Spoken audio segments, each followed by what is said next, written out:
நீங்கள் என்னைக்காச்சும் யோசிச்சு பார்த்துருக்கீங்களா நம்மளுடைய சாஃப்ட்வேர் டெவலப்மெண்ட் எப்படி இவ்வளோ பவர்ஃபுல் அண்ட் ஃப்ளெக்சிபிளாக மாறிச்சுன்னு? அதற்கான reason OOPS concept. Welcome to கோட்பினெக்ஸ் சேனல். நம்மளுடைய கோட்பினெக்ஸ் சேனலில் இன்றைக்கி ஊப்ஸ் கான்செப்ட் தான் பார்க்க போகிறோம். ஊப்ஸ் கான்செப்டில் இருக்கக்கூடிய கோர் ஃபண்டமெண்டல் பிரின்சிபல்ஸ் என்னென்ன அப்படிங்கிறது தான் பார்க்க போகிறோம். அண்ட் அது பிரின்சிபல்ஸ் யூஸ் பண்ணி எப்படி சாஃப்ட்வேர் டெவலப்மெண்ட் இவ்வளோ பவர்ஃபுல் அண்ட் ஃப்ளெக்சிபிளாக ஆச்சு அப்படிங்கிறதையும் பார்க்க போகிறோம். இந்த வீடியோவை ஃபுல்லாக பாருங்கள். ஒன்ஸ் இந்த வீடியோ ஃபுல்லாக பார்த்தீங்க அப்படின்னா ஊப்ஸ் கான்செப்டுக்கான கோர் ஃபீச்சர்ஸ் என்னென்னங்கிறது சாலிட் அண்டர்ஸ்டாண்டிங் உங்களுக்கு கிடைச்சிடும். ஸோ ஃபர்ஸ்ட் இந்த கான்செப்ட்ஸ் பார்க்கறதுக்கு முன்னாடி what is object oriented programming அப்படின்னு சொல்லி பார்க்கணும். ஆப்ஜெக்ட் ஓரியன்ட் ப்ரோக்ராமிங் வந்துட்டு ஒரு ப்ரோக்ராமிங் மெத்தட். ஓகேங்களா? So basically it is a programming method. இந்த மெத்தட்னுடைய என்ன ஃபங்க்ஷனாலிட்டி அப்படின்னு பார்த்தீங்கன்னா 2 பில்டிங் பிளாக் யூஸ் பண்ணி தான் இது ஒர்க் ஆகுது. The first thing is classes and objects. நம்மளுடைய ஆப்ஜெக்ட் ஓரியன்ட் ப்ரோக்ராமிங்களுடைய பேசிக் யூனிட்டாக எதை சொல்கிறாங்க அப்படின்னு பார்த்தீங்கன்னா நம்மளுடைய ஆப்ஜெக்ட்ஸை தான் சொல்கிறாங்க. அண்ட் ஆப்ஜெக்ட் வந்துட்டு கிளாஸினுடைய ஒரு இன்ஸ்டன்ஸ் அப்படின்னு சொல்கிறாங்க. ஒரு எக்ஸாம்பிள் சொல்ல போனால் கிளாஸுங்கிறது ஒரு ப்ளூ பிரிண்ட் மாதிரி, சரிங்களா? அந்த ப்ளூ பிரிண்டில் இருக்கக்கூடிய திங்ஸை வச்சுட்டு ஒர்க் பண்ணுறது தான் நம்மளுடைய ஆப்ஜெக்ட்ஸ். இந்த கிளாஸில் இருக்கக்கூடிய ப்ளூ பிரிண்டில் என்ன இருக்கும் அப்படின்னு பார்த்தீங்கன்னா டேட்டா அண்ட் மெத்தட்ஸ் இருக்க போகுது. அண்ட் அந்த கிளாஸில் இருக்கக்கூடிய டேட்டாஸை ஆக்சஸ் பண்ணுறதுக்கும் அங்கே இருக்கக்கூடிய மெத்தட்ஸை ரன் பண்ணுறதுக்கும் நம்ம ஆப்ஜெக்ட்ஸ் யூஸ் பண்ண போகிறோம். இது ஒரு சிம்பிள் எக்ஸாம்பிளாக சொல்ல போனால் அனிமல்ங்கிறது ஒரு கிளாஸ். ஓகேங்களா? அனிமல்ங்கிற கிளாஸில் வந்துட்டு டேட்டா அப்படின்னு சொல்ல போனால் இப்போது ஃபார் எக்ஸாம்பிள் ஜிராஃபிக்கு ஒரு ஃபேஷியல் ஃபீச்சர்ஸ் இருக்கும், அதோடைய ஹைட் டிஃப்ரெண்ட்டாக இருக்கும். அதே மாதிரி எலிஃபெண்ட், லயன் ஒவ்வொன்றுக்கும் ஒவ்வொரு ஃபேஸ் கட் இருக்கும், அதுக்கான ஹைட்டு, பிரெத்து, அதனுடைய கலர் எல்லாமே டிஃப்ரெண்ட்டாக இருக்கும். இதைத்தான் நம்ம டேட்டாஸ் அப்படின்னு சொல்லுவோம். ஸோ கிளாஸ் ப்ளூ பிரிண்டில் என்ன இருக்கும் அப்படின்னு பார்த்தீங்கன்னா ஹைட் அப்படின்னு இருக்கும், வித் அப்படின்னு இருக்கும், அதனுடைய வெயிட் இருக்கும், அதனுடைய கலர் இருக்கும். ஜஸ்ட்டு அதனுடைய நேமிங்ஸ் மட்டும்தான் இருக்கும். அதுதான் கிளாஸில் இருக்கக்கூடிய ப்ளூ பிரிண்ட். ஆப்ஜெக்டில் என்ன இருக்கும் அப்படின்னு பார்த்தீங்கன்னா எலிஃபெண்ட் ஆப்ஜெக்ட்க்கு பிளாக் கலர், டாக் அப்படிங்கிற ஆப்ஜெக்ட்க்கு வேரியஸ் கலர் இருக்கும். For example brown. ஜிராஃபிக் வந்துட்டு மிக்சடு ஒரு ப்ரௌன் வித் சம்திங் டாட்டடாக இருக்கும். அந்த மாதிரி இருக்கக்கூடியது தான் நம்மளுடைய ஆப்ஜெக்ட். மெத்தட்ஸ் என்ன அப்படின்னு பார்த்தீங்கன்னா இந்த அனிமல்ஸ் எலிஃபெண்ட் எவ்வளோ ஸ்பீடாக ஓடும், லயன் எவ்வளோ ஸ்பீடாக ஓடும், டாக் எவ்வளோ ஸ்பீடாக ஓடும், நடக்கிறது, தூங்குறது, அதனுடைய சவுண்டு, இந்த மாதிரி இருக்கக்கூடிய பிஹேவியர்ஸை தான் நம்ம மெத்தட்ஸ் அப்படின்னு சொல்லுவோம். கிளாஸில் வாக்கிங் அப்படின்னு இருக்கும். ஸோ அது எவ்வளோ ஸ்பீடாக வாக் பண்ணுறதுங்கிறது இண்டிவிஜுவலை பொறுத்து இருக்குது. ரன் பண்ணுறதுன்னு ஒரு மெத்தட் இருக்கும் கிளாஸில், அது ப்ளூ பிரிண்ட்டாக இருக்கும். எவ்வளோ ஸ்பீடாக ரன் ஆகும், எப்படியெல்லாம் ரன் ஆகுங்கிறது நம்ம ஆப்ஜெக்ட் கிளாஸில் ஆப்ஜெக்டில் இருக்க போகுது. So class will be the blueprint and object will be the instance of the classes, ஸ்பெசிஃபிக்காக இருக்கக்கூடியது. ஓகேங்களா? So let's move on to the core concepts. பேசிக்காக ஊப்ஸ் பொறுத்த வரைக்கும் ஒரு சேருக்கு எப்படி 4 இருக்குமோ, ஒரு பில்லருக்கு எப்படி 4 தூண்கள் இருக்குமோ, அந்த மாதிரி ஒரு 4 தூண்களை சுற்றி தான் இருக்க போகுது. அதனுடைய பில்டிங் பிளாக் எது அப்படின்னு பார்த்தீங்கன்னா நம்மளுடைய கிளாஸஸ் அண்ட் ஆப்ஜெக்ட்ஸ். அது என்னென்னு இப்போ பார்த்துட்டோம். அதை தாண்டி இருக்கக்கூடிய இந்த 4 பில்லர்ஸ் என்னென்னு பார்த்தீங்கன்னா inheritance, polymorphism, abstraction and encapsulation. இந்த 4 பில்லருமே 4 டிஃப்ரெண்ட் திங்ஸ் சாஃப்ட்வேர் டெவலப்மெண்ட்டுக்கு கொடுக்குது. 4 ஃப்ளெக்சிபிலிட்டிஸ், 4 பவர்ஃபுல் ஃபீச்சர்ஸை சாஃப்ட்வேர் டெவலப்மெண்ட்டுக்கு கொடுக்குது.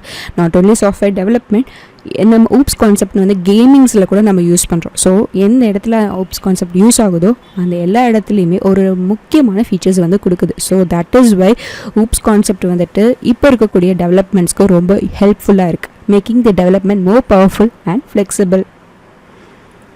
அதில் ஃபர்ஸ்ட் கான்செப்ட் என்கேப்சுலேஷன். என்கேப்சுலேஷன்னா ஒன்றும் இல்லை, இப்போது ஒரு கேப்சூல்ஸ் அப்படின்னு சொன்னால் என்ன, ஒரு சின்ன மாத்திரை மாதிரி இருக்குமா, அதில் மெடிசன் இருக்கும். அந்த மாதிரி நம்ம கிளாஸில் இருக்கக்கூடிய வேரியபிள்ஸையும், அதாவது டேட்டாவையும் மெத்தடையும் ரேப் பண்ணி ஒரு யூனிட்டாக காட்டுறது தான் என்கேப்சுலேஷன். அதாவது அதில் இருக்கக்கூடிய டேட்டா, அந்த டேட்டா மேலே நடக்கக்கூடிய அந்த மெத்தட்ஸையும் ரேப் பண்ணி ஒரு யூனிட்டாக காட்டுறது என்கேப்சுலேஷன். இது மூலமாக என்ன நடக்கும் அப்படின்னு பார்த்தீங்கன்னா உங்களுடைய அந்த டேட்டா மேலே கண்ட்ரோல் கொடுக்கலாம். அதாவது யாரெல்லாம் உங்கள் டேட்டாவை ஆக்சஸ் பண்ணலாம், யாரெல்லாம் டேட்டாஸை ஆக்சஸ் பண்ணக்கூடாதுங்கிற கண்ட்ரோல் இருக்கும். ஸோ உங்கள் டேட்டாவை சப்போஸ் சென்சிட்டிவ் டேட்டாஸாக இருக்குது அப்படின்னா அதை ஹைட் பண்ணுறதுக்கு நம்ம என்கேப்சுலேஷன் உதவுது. இது கோடிங் லெவலில் இருக்கக்கூடிய ஒரு டேட்டா ஹைடிங். இது யூஸருக்கோ இல்லை வெளியில் இருக்கிறவங்களுக்கோ வரப்போகிறது கிடையாது. அவுட்டரில் இல்லை, கோடிங் லெவலில் இருக்கக்கூடிய ஒரு டேட்டா ஹைடிங் தான் என்கேப்சுலேஷன். உங்களுடைய டேட்டா ரொம்ப சென்சிட்டிவாக இருக்கக்கூடியதாக இருந்துச்சுன்னா மற்ற மாடியூல்ஸ்னாலேயோ இல்லை மற்ற கிளாஸஸ்னாலேயோ ஆக்சஸ் பண்ணாமல் இருக்கிறதுக்கு இது உதவுது. இப்போ ஃபார் எக்ஸாம்பிள் ஒரு ஸ்டூடெண்ட் கிளாஸ் இருக்குது, அதில் இருக்கக்கூடிய நேமை வந்து நான் ப்ரைவேட்டுன்னு சொல்கிறோம். இந்த என்கேப்சுலேஷன் வந்துட்டு ஆக்சஸ் மாடிஃபயர்ஸ் யூஸ் பண்ணி அச்சீவ் பண்ணலாம், பப்ளிக், ப்ரைவேட் அண்ட் ப்ரொடெக்டட். இப்போ இந்த நேமுங்கிற இந்த பர்டிகுலர் டேட்டா மெம்பரை நான் ப்ரைவேட்டுன்னு மாற்றுறதுனால இது வந்து மற்ற கிளாஸில் இருக்கக்கூடிய ஆப்ஜெக்ட்ஸை வச்சு ஆக்சஸ் பண்ணிக்க முடியாது. ஏன்னா எனக்கு நேமுங்கிறது ரொம்ப சென்சிட்டிவான விஷயம், இதை மற்றவங்க ஆக்சஸ் பண்ணாமல் ஹைட் பண்ணி வைக்கணும்னு நினைக்கிறேன். அதனால் நான் ப்ரைவேட்டின்னு செட் பண்ணிடுறேன். ஆக்சஸ் மாடிஃபையர் ப்ரைவேட்டின்னு செட் பண்ணுறதுனால மற்ற எந்த கிளாஸஸ்னாலையும் ஆக்சஸ் பண்ணிக்க முடியாது. ஸோ இந்த மாதிரி பப்ளிக்னு சப்போஸ் நான் செட் பண்ணியிருந்தேன்னா யார் வேணாலும் இந்த நேமை ஆக்சஸ் பண்ணிக்க முடியும்.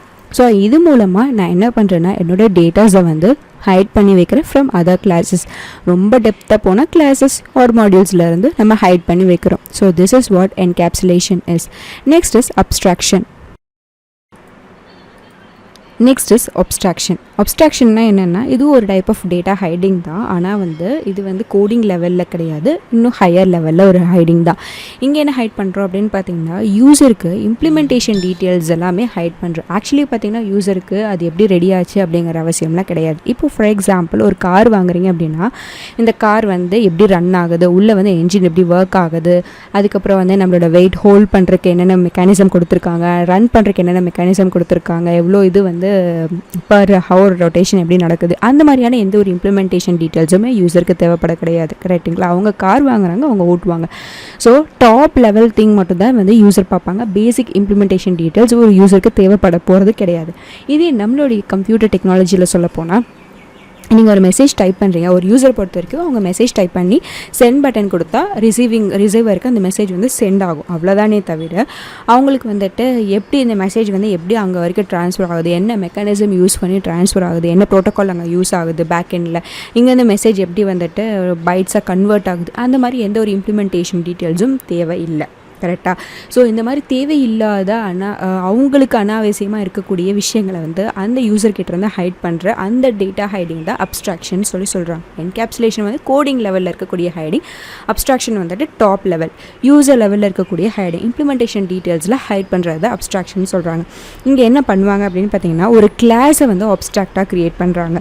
ஸோ ஒரு அப்ஸ்ட்ராக்டாக க்ரியேட் பண்ணுற கிளாஸ்க்கு இருக்கக்கூடிய டெஃபினிஷன் என்ன அப்படின்னு பார்த்தீங்கன்னா ஒரு கிளாஸை நீ அப்ஸ்ட்ராக்டாக க்ரியேட் பண்ணோன்னா முன்னாடி அப்ஸ்ட்ராக்ட்டுங்கிற கீவேர்டு இருந்தால் போதும், அதுக்கப்புறம் கிளாஸ் நேம் இருந்தால் போதும். அதுக்குள்ளே கொடுக்கக்கூடிய எந்த ஒரு மெத்தடுக்கும் வந்துட்டு டெஃபினிஷன்ஸ் இருக்காது. அதாவது இந்த வாய்ட் ரன்னுங்கிற மெத்தட் என்ன பண்ணுங்கிற இம்ப்ளிமெண்டேஷன் அந்த இடத்துல இருக்கவே இருக்காது. ஸோ ஒரு அப்ஸ்ட்ராக்ட் கிளாஸ்க்குள்ளார நம்ம என்ன பண்ணலான்னா அப்ஸ்ட்ராக்ட் மெத்தட்ஸ் வந்து நம்ம கொடுக்கலாம். சரிங்களா? ஸோ அப்ஸ்ட்ராக்ட் மெத்தட் அப்படின்னா என்னென்னா மெத்தடோட நேம் மட்டும் தான் அந்த இடத்துல இருக்கும், மற்றபடி அது என்ன இம்ப்ளிமெண்ட் பண்ணுதுங்கிற ஒரு விஷயமெல்லாம் அங்கே இருக்காது. ஸோ இதைத்தான் நம்ம வந்து டாப் லெவலுக்கு நம்ம கொண்டு போவோம், இதைத்தான் யூஸர் வந்து பார்ப்பாங்க. ஓகே, இப்போ என்னோடய காரில் வந்து ஏசி ஒர்க் ஆகும், இந்த வைஃபை சிஸ்டம்ஸ் இருக்குது, இவ்வளோ வந்துட்டு கிலோமீட்டர்ஸ் வந்து போகும், நான் இதை ப்ரெஸ் பண்ணேன்னா எனக்கு ஸ்டார்ட் ஆகும், நான் இப்படி ரொட்டேட் பண்ணேன்னா வந்துட்டு எனக்கு வண்டி ரொட்டேட் ஆகுது, இப்படிங்கிற டாப் லெவல் டீட்டெயில் தான் இருக்குமே தவிர என்னுடைய வந்து அண்டர்லைங் மெக்கானிசம்லாம் அவங்களுக்கு தேவைப்பட கிடையாது. கரெக்டுங்களா? அந்த மாதிரி டாப் லெவலில் இருக்கக்கூடிய திங்ஸ் பற்றின டீட்டெயில்ஸ் மட்டும் இந்த அப்ஸ்ட்ராக்ட் கிளாஸ்க்குள்ளே இருக்கும். இதனுடைய ஆக்சுவல் இம்ப்ளிமெண்டேஷன் எங்கே இருக்கும் அப்படின்னு பார்த்தீங்கன்னா இந்த பர்டிகுலர் கிளாஸ்லேருந்து இன்ஹெரிட் ஆகி வரக்கூடிய கிளாஸ் இன்ஹெரிட்டன்ஸ் நம்ம நெக்ஸ்ட்டு பார்க்கலாம். ஸோ எக்ஸ்டெண்ட் அப்படின்னு யூஸ் பண்ணிட்டீங்க அப்படின்னா இது வந்து பேரண்ட் கிளாஸாகவும் இது சைல்டு கிளாஸாகவும் மாறிடும். ஸோ ஒவ்வொரு அப்ஸ்ட்ராக்ட் கிளாஸினுடைய சைல்டு கிளாஸில் தான் அதனுடைய இம்ப்ளிமெண்டேஷன் இருக்கும். ஸோ இந்த வாய்ட் ரன் அப்படிங்கிறது அதுக்கான இம்ப்ளிமெண்டேஷன் இங்கே தான் இருக்குது. சிஸ்டம் இங்கே ஜஸ்ட் வந்துட்டு நான் ஒரு பிரிண்டர் ஸ்டேட்மெண்ட் தான் கொடுக்குறேன், ரன்னிங் சேஃப்லி அப்படின்னு சொல்லிட்டு. ஸோ அப்ஸ்ட்ராக்ட் கிளாஸ்னால் வந்துட்டு ஜஸ்ட் என்னென்ன மெத்தட்ஸ் இருக்குது, ஸோ ஒரு காருக்குள்ளே என்னென்ன ஃபீச்சர்ஸ் இருக்குன்னு மட்டும் தான் தெரியுமே தவிர அந்த காருக்குள்ளே இருக்கக்கூடிய ஃபீச்சர்ஸ் எப்படி ஒர்க் ஆகுதுங்கிற மெக்கானிசம் யூஸருக்கு தேவைப்படாது. ஸோ அந்த மாதிரி தேவையில்லாத விஷயங்களை யூஸர் கிட்ட வந்து ஹைட் பண்ணுறது தான் அப்ஸ்ட்ராக்ஷன். நெக்ஸ்ட் பில்டிங் பிளாக் என்ன அப்படின்னு பார்த்தீங்கன்னா இன்ஹெரிட்டன்ஸ்னால் என்ன அப்படின்னு பார்த்தீங்கன்னா நம்மளே ஒரு லைவ் எக்ஸாம்பிள் தான். இப்போ ஒரு குழந்தை பிறக்குதுன்னு வச்சுக்கோங்க, அந்த குழந்தையோட ஃபேஸ் கட் பார்த்துட்டு இவன் வந்து அப்பா மாதிரி இருக்கான், அம்மா மாதிரி இருக்கான், கிராண்ட் பேரண்ட்ஸ் மாதிரி இருக்கிறான் அப்படிங்கிற ஒரு லைவாக இருக்கக்கூடிய ஒரு பயாலஜிக்கல் மெக்கானிசமை நம்ம கம்ப்யூட்டருக்குள்ளார கொண்டு வரோம். ஸோ கம்ப்யூட்டர் மெத்தடாலஜிக்குள்ளார கொண்டு வந்து நிறைய விஷயத்தை அச்சீவ் பண்ணுறோம். And one of the main thing achieve என்னன்னு பார்த்தீங்கன்னா ரீயூசபிலிட்டி. கோட் ரியூசபிலிட்டி தான் மெயினாக இந்த இன்ஹெரிட்டன்ஸ் மூலமாக அச்சீவ் பண்ணுறோம், which is more important one in any development process. So கோடை ரிப்பீட்டடாக ரைட் பண்ண வேண்டிய அவசியம் இல்லை, கோட் சைஸ் கம்மியாகும். ஸோ கோட் சைஸ் கம்மியாச்சுன்னா உங்களுடைய இனிஷியல் லோட் டைம் வந்து கம்மியாகும். ஸோ ஃபாஸ்ட்டாக பர்ஃபார்மன்ஸ் உங்களுக்கு கிடைக்கும். ஸோ ஒரு ரியூசபிலிட்டியிலேருந்து எவ்வளோ தூரம் போகுது பாருங்கள். ஒரு கோடு ஒன்ஸ் ரைட் பண்ணிவிட்டு திருப்பி அதை யூஸ் பண்ணுறதுனால டெவலப்மெண்ட் டைமும் சேவ் ஆகும். நீங்கள் ஒரு ரீயூசபிலிட்டி அச்சீவ் பண்ணனால கோட் சைஸும் கம்மியாகும். ஆப்வியஸ்லி அந்த அப்ளிகேஷனோட லோட் டைமும் இன்க்ரீஸ் ஆகும். So which is the main performance metric in now today's technology இல்லையா? ஸோ இது எப்படி நடக்குது, எப்படி நம்ம அச்சீவ் பண்ணுறாங்க அப்படின்னு பார்த்தீங்கன்னா, ஒரு கிளாஸ் அனிமல்னு ஒரு கிளாஸ் இங்கே இருக்குது ஓகேங்களா? ஸோ ஃபார் எக்ஸாம்பிள் இங்கே வந்து அனிமல் கிளாஸ் வச்சு நான் எக்ஸாம்பிள் சொல்கிறேன் பாருங்கள். அனிமல் கிளாஸ்க்குள்ளே இப்போ ஒரு கிளாஸ் இருக்குன்னா அந்த கிளாஸுக்கு நீங்கள் டேட்டாஸ் மெம்பர்ஸ் எல்லாமே கொடுத்துக்கலாம். அப்ஸ்ட்ராக்ட் கிளாஸ் மாதிரி கிடையாது, இதில் எல்லாமே நீங்கள் ஸ்பெசிஃபை பண்ணலாம். அதில் இருக்கக்கூடிய டேட்டா கொடுக்கலாம், அதில் இருக்கக்கூடிய ஃபங்க்ஷன்ஸ் எல்லாமே நீங்கள் வந்து கொடுக்கலாம். இப்போது இன்னொரு கிளாஸ் கொடுத்துருக்கேன், டாக்னு சொல்லிட்டு ஒரு கிளாஸு. அது வந்து அனிமல் கிளாஸ்லேருந்து எக்ஸ்டெண்ட் ஆகிறதா டாக் கிளாஸ். ஸோ இந்த எக்ஸ்டென்ஸுங்கிற கீவேர்டு தான் என்ன பண்ணுது, இன்ஹெரிட்டன்ஸை கொண்டு வருது. இப்போ இந்த எக்ஸ்டென்ஸ் கீவேர்டுக்கு ரைட்டில் இருக்கக்கூடியது வந்துட்டு பேரண்ட் கிளாஸாகவும் லெஃப்ட்டில் இருக்கக்கூடியது வந்து சைல்டு கிளாஸாகவும் இருக்க போகுது ஓகேங்களா? இப்போது இந்த டாக் கிளாஸ்க்குள்ளார நான் பார்க் அப்படின்னு சொல்லிட்டு கொடுத்துருக்கேன். இப்போ இந்த பார்க்குங்கிற இந்த பர்டிகுலர் ஃபங்க்ஷனாலிட்டி வந்து எல்லா அனிமலுக்கும் நான் சொல்ல முடியாது, டாக் மட்டும் தான் குலைக்கும் கரெக்டாக. அப்போ பார்க் அப்படின்னு இருக்கக்கூடிய தனிப்பட்ட ஃபங்க்ஷனாலிட்டியை நான் அந்த டாக் கிளாஸ்க்குள்ளே கொடுக்குறேன். ஓவராலாக எல்லா அனிமலுமே சாப்பிடும் அப்படிங்கிற இதை வந்துட்டு அனிமல் கிளாஸ்க்குள்ளே கொடுக்குறேன். ஸோ இது எப்படி யூட்டிலைஸ் ஆகும் அப்படின்னா, இப்போ நிறைய அனிமல் பற்றி ஒரு அப்ளிகேஷனை வந்து நீங்கள் டெவலப் பண்ண போகிறீங்க. டாகு, கேட்டு, கவு, இங்கே வந்து டொமஸ்டிக் அனிமல் பற்றி ஒரு அப்ளிகேஷன் க்ரியேட் பண்ணுறீங்கன்னு வச்சுக்கோங்க. அப்போ நீங்கள் இந்த இன்ஹெரிட்டன்ஸ் எப்படி யூஸ் பண்ணலான்னா, இப்போது டாக்னா குலைக்கும், கேட் வந்து ஒரு மாதிரி சவுண்ட் போடும் இல்லையா? அதுக்கப்புறம் கவு வந்து ஒரு மாதிரி சவுண்ட் போடும். ஸோ தனிப்பட்ட முறையில் இருக்கக்கூடிய, அதாவது ஒவ்வொன்றுக்கும் இருக்கக்கூடிய ஸ்பெஷலைஸ்டு ஃபீச்சர்ஸ் எல்லாமே அந்தந்த கிளாஸ்க்குள்ளே போடலாம். இப்போ டாக்னா பார்க்கு, கேட்டுக்கு வந்துட்டு மியாவ் சொல்லுவோம்ல, அதுக்கு ஒரு இது. அப்புறம் வந்துட்டு மாடு வந்து அசை போடுமா, அது தனி ஃபீச்சர், அதுக்கு ஒரு இதுன்னு சொல்லிட்டு நீங்கள் தனித்தனி கிளாஸாக க்ரியேட் பண்ணிடலாம். ஆனால் ஜென்ரலாக இருக்கக்கூடிய விஷயங்கள் என்னென்ன, நடக்கும், சாப்பிடும், தூங்கும், இந்த மாதிரி ஜென்ரலாக இருக்கக்கூடிய விஷயத்தை எல்லாமே அனிமல்னு ஒரு புது கிளாஸ் க்ரியேட் பண்ணி நீங்கள் அதுக்குள்ளார அந்த ஃபங்க்ஷனாலிட்டியை கொடுக்கலாம். ஸோ கொடுக்கறதுனால என்ன ஆகுது அப்படின்னு பார்த்தீங்கன்னா, நீங்கள் திருப்பி வந்துட்டு ஒவ்வொரு கிளாஸுக்கும் இப்போ சாப்பிட்றது, தூங்குறது, நடக்கிறது எல்லாமே காமனான விஷயமா, அது வந்துட்டு எல்லா கிளாஸுக்கும், அதாவது டாகு, கேட்டு, கவுக்கு எல்லாத்துக்கும் தனித்தனியாக திருப்பி ரைட் பண்ண வேண்டிய அவசியம் இல்லை. வாய்ட் ஈட்னு இப்போ நீங்கள் வந்து இன்ஹெரிட்டன்ஸ் இல்லைன்னு வச்சுக்கோங்களேன், இந்த 4 கிளாஸுக்குமே நீங்கள் திருப்பி எழுதுகிற மாதிரி இருக்கும். இப்போ நிறைய 4 டைம்ஸ் நீங்கள் வாய்ட் ஈட்டுங்கிற ஒரு விஷயத்தை நீங்கள் ரைட் பண்ணுற மாதிரி இருக்கும். அதை அவாய்ட் பண்ணுறதுக்கு காமனாக அனிமல் கிளாஸுன்னு க்ரியேட் பண்ணி காமனாக இருக்கக்கூடிய ஃபங்க்ஷனாலிட்டிஸ்லாம் நீங்கள் அதில் போட்டுட்டு நீங்கள் இங்கே வந்து எக்ஸ்டென்ஸ் அனிமல்னு கொடுத்துட்டீங்க அப்படின்னா இந்த வாய்ட் கிட்ட இந்த 4 டைம் எழுத வேண்டிய அவசியமே இல்லை. இப்போ இதை நீங்கள் கால் பண்ணோம் அப்படின்னா இந்த டாக் கிளாஸ்னுடைய ஆப்ஜெக்டை யூஸ் பண்ணி நீங்கள் கால் பண்ணிக்கலாம். ஸோ இந்த மாதிரி இப்போ என்ன ஆகுது, இந்த ஒரே லைன் ஆஃப், இப்போ நான் இங்கே ஒரு டைம் தான் எழுதியிருக்கேன் வாய்ட் ஈட் ஃபங்க்ஷனாலிட்டி. இதே இன்ஹெரிட்டன்ஸ் இல்லைன்னா நான் 4, இப்போ என்கிட்ட வந்து டாகு, கேட்டு, கவு, கோட்டுன்னு இருக்குது, அதனால் நான் 4 கிளாஸ் இருக்குது, 4 டைம் எழுதுகிறேன். இதே நிறைய கிளாஸஸ் இருக்குது அப்படின்னா அப்போ நிறைய டைம் நீங்கள் எழுதுவீங்களா? அதை அவாய்ட் பண்ணுறதுக்கு தான் இந்த மாதிரி இன்ஹெரிட்டன்ஸ். ஸோ இந்த ஈட்டுங்கிறது வந்துட்டு 4 கிளாஸில் ரீயூஸ் ஆகுது இல்லையா? அந்த மாதிரி தான். So this is how functionality works. So பேரண்ட்டில் இருக்கக்கூடிய ஏதோ ஒரு பிஹேவியர், இது வந்து பேரண்ட்டாக மாறிடும், இது சைல்டு. பேரண்ட்டில் இருக்கக்கூடிய அது டேட்டாவும் நீங்கள் வந்து யூஸ் பண்ணிக்கலாம். இப்போ பேரண்ட் கிளாஸ் இப்போது எக்ஸ்டென்ஷன் நீங்கள் கொடுத்துட்டிங்கன்னா இங்கே ஏதாவது டேட்டா கொடுத்துருந்தீங்கனாலும் அதையும் நீங்கள் சைல்டு கிளாஸில் யூஸ் பண்ணிக்கலாம். ஃபார் எக்ஸாம்பிள் ஏதாவது நேம் அப்படின்னு இருக்குன்னு வச்சுக்கோங்க, பேரண்ட் கிளாஸில் நேமுங்கிற ஒரு டேட்டா இருக்குன்னா இந்த சைல்டு கிளாஸினுடைய ஆப்ஜெக்ட் யூஸ் பண்ணி அந்த நேமை ஆக்சஸ் பண்ணிக்கலாம். ஸோ டேட்டாவையும் உங்களால் ஆக்சஸ் பண்ணிக்க முடியும், பிஹேவியரையும் உங்களால் ஆக்சஸ் பண்ணிக்க, மெத்தடாலஜியும் உங்களால் ஆக்சஸ் பண்ணிக்க முடியும் ஃப்ரம் தி சைல்டு கிளாஸ். அதனால் நீங்கள் திருப்பி ஒரே ஃபங்க்ஷனாலிட்டி மல்டிபிள் சைல்டு கிளாஸ்க்கு நீங்கள் ரைட் பண்ண வேண்டிய அவசியம் இல்லை. It is use for achieving reusability. Next is பாலிமார்ஃபிசம்னா வந்துட்டு மெத்தட் ஓவர்லோடிங் அப்படின்னு சொல்லுவாங்க. இப்போ ஃபார் எக்ஸாம்பிள் கேல்குலேட் பண்ணுறது வந்து ஒரு மெத்தட் சரிங்களா, அது மனுஷனும் பண்ணுவான், கேல்குலேட்டரும் பண்ணும், கம்ப்யூட்டரும் பண்ணும். இப்போ என்கிட்ட இந்த 3 கிளாஸ் இருக்குது, இந்த 3 கிளாஸ்க்குமே இந்த கேல்குலேட்டுங்கிற மெத்தட் வருதுன்னு வச்சுக்கோங்க. இல்லை ஒரே கிளாஸில் வந்துட்டு நான் வந்து calculate method for human, for calculator, for கம்ப்யூட்டர்னு ரைட் பண்ணால் இந்த மெத்தட் நேம் வந்து சேம் தான், கேல்குலேட்டன் மெத்தட் நேம் சேம் தான். சப்போஸ் பாலிமார்ஃபிசம் இல்லை அப்படின்னா கேல்குலேட்டுங்கிற ஒரு மெத்தட் கால் பண்ணால் ஆப்வியஸாக எரர் த்ரோ ஆகும். ஏன்னா அதுக்கு தெரியாது எந்த கேல்குலேட் மெத்தட் கால் பண்ணுங்கிறது தெரியாது கரெக்டாக எந்த கேல்குலேட் மெத்தட் கால் பண்ணணும்னு தெரியாது. ஸோ ஃபார் ஹியூமன் இது கால் பண்ணணுமா, கேல்குலேட்டர் கால் பண்ணணுமா, கம்ப்யூட்டர் கால் பண்ணணுமா தெரியாது. ஸோ இதை அவாய்ட் பண்ணுறதுக்கு தான் நம்ம பாலிமார்ஃபிசம் கொண்டு வராங்க. இதில் என்ன நடக்க போகுது அப்படின்னு பார்த்தீங்கன்னா, based on the parameter value. So இங்கே இருக்கக்கூடிய அந்த இந்த பர்டிகுலர் மெத்தடுக்குள்ளார கொடுக்கக்கூடிய பேராமீட்டர் வேல்யூ இல்லை அதனுடைய டைப் வச்சு டிஃப்ரென்ஷியேட் பண்ணிக்கலாம். அதோடைய எக்ஸாம்பிள் இங்கே பாருங்கள், ஆடருங்கிற ஒரு கிளாஸ் இருக்குது. அதில் 2 மெத்தட் கொடுத்துருக்கேன். 2 மெத்தடோட நேமும் ஆட் தான். ஆனால் ஃபர்ஸ்ட் மெத்தட் எவ்வளோ பேராமீட்டர்ஸ் ஹோல்ட் பண்ணிகிட்ருக்கு, 2 வேல்யூ. இப்போ ஆடுங்கிறது வந்து நீ 2 நம்பர் கொடுத்தாலும் ஆட் தான் பண்ணணும், 3 நம்பர் கொடுத்தாலும் ஆட் தான் பண்ணணும், 4 நம்பர் கொடுத்தாலும் ஆட் தான் பண்ணி ஆகணும். அப்போ ஆடுங்கிற மெத்தட் தான் நம்ம நேமாக வைக்க போகிறோம். ஆனால் அதில் இருக்கக்கூடிய நம்பர் ஆஃப் பேராமீட்டர்ஸ் எவ்வளோ, இங்கே வந்து A and B தான் இருக்குது. ஆனால் இங்கே வந்து ABC இருக்குது. இப்போது ஆடுங்கிற ஃபங்க்ஷனை வந்து 2 வேல்யூ வச்சு கால் பண்ண அப்படின்னா எனக்கு இந்த பர்டிகுலர் ஃபங்க்ஷன் வந்து ட்ரிகர் ஆகும். 3 வேல்யூ வச்சு கால் பண்ணேன்னா இந்த பர்டிகுலர் ஃபங்க்ஷன் ட்ரிகர் ஆகும். இதே மாதிரி தான் டேட்டா டைப் யூஸ் பண்ணி, இப்போ ஃபார் எக்ஸாம்பிள் ஃபஸ்ட்டு வந்து 2 வந்து இப்போ 2 வந்து இன்ட், செகண்ட் வந்து ஃப்ளோட்டுன்னு வச்சுக்கோங்க. இன்ட் வேல்யூ வச்சு ஆட் கால் பண்ணனா இந்த மெத்தட் ட்ரிகர் ஆகும். ஃப்ளோட் வேல்யூ வச்சு கால் பண்ணனா இந்த மெத்தட் ட்ரிகர் ஆகும். ஸோ இந்த மாதிரி சேம் நேம் யூஸ் பண்ணி நம்ம வந்து இது பண்ணுறது தான் மெத்தட் ஓவர்லோடிங். அதை தான் பாலிமார்ஃபிசம்னு சொல்லுவாங்க. பிகாஸ் நீங்கள் என்ன ஃபங்க்ஷனாலிட்டி உள்ளே பண்ணுறீங்களோ அதுக்கேற்ற மாதிரி நேம் வச்சா மட்டும்தான் ஃபர்தராக மெயின்டெனன்ஸ் பண்ணுறதுக்கு உங்களுக்கு ஈஸியாக இருக்கும். நீங்கள் ரேண்டமாக ஃபஸ்ட் இதுக்கு வந்துட்டு ஆடு, செகண்ட் இதுக்கு வந்துட்டு இப்போ 2மே சரி நேமாக வருது அப்படின்னு சொல்லி வேறு ஏதாவது நேம் வச்சிங்கன்னா பின்னாடி அதை மெயின்டைன் பண்ணுறக்கோ இல்லை வேறு ஒரு ப்ரோக்ராமர் வந்து அந்த கோடை யூஸ் பண்ணணும்னு நினச்சாங்கன்னா அவங்களுக்கு அது ரொம்ப எஃபிஷியண்ட்டாக இருக்குது. ரீடபிலிட்டி வந்து குறைக்கும். அந்த ரீடபிலிட்டியை என்ஹான்ஸ் பண்ணுறதுக்கு தான் இந்த பாலிமார்ஃபிசம். இப்போ நம்ம 4 building blocks of OOPs concept கோ கான்செப்ட் ஆஃப் ஊப்ஸ் பார்த்தாச்சு. What is the main thing achieved in OOPs? அதனால் ஏன் இவ்வளோ தூரம் வந்துட்டு நம்மளுக்கு டெவலப்மெண்ட் வந்துட்டு இவ்வளோ பவர்ஃபுல்லாக மாறுது அப்படின்னு பார்த்தீங்கன்னா, ஃபர்ஸ்ட் திங் மாடுலாரிட்டி. நம்ம இங்கே இதில் கோடிங் எப்படி எழுதுகிறோம், கிளாஸ் ஆப்ஜெக்ட் அப்படின்னு சொல்லி எழுதுகிறோமா.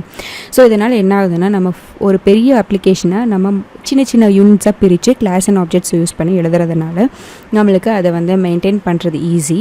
ஸோ சப்போஸ் வந்துட்டு ஏதாவது டெஸ்ட் பண்ணணுனாலும் நான் தனித்தனியாக டெஸ்ட் பண்ணிக்கலாம், அதை வந்து தனித்தனியாகவே நான் மேனேஜ் பண்ணிக்கலாம். சரிங்களா? ஸோ மாடுலராக நம்மளுக்கு ஒரு பெரிய அப்ளிகேஷனை குட்டி குட்டி மாடியூல்ஸாக பிரிக்கிறோம். That is called as class and objects.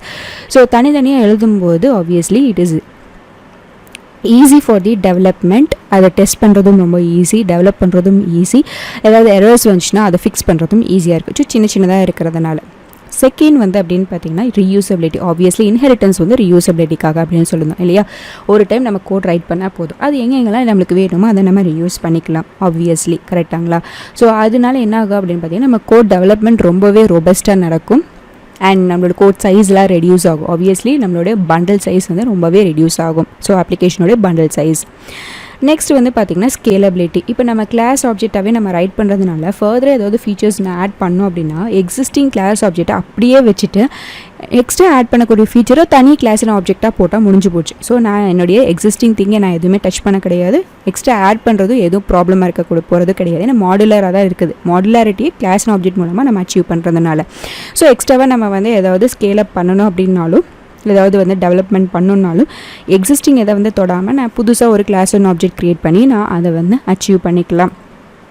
Obviously maintainability எதுக்காக அப்படின்னு பார்த்தீங்கன்னா, எப்படி அச்சீவ் ஆகுது அப்படின்னு பார்த்தீங்கன்னா, நம்மளோடது மாடுலராக இருக்கா.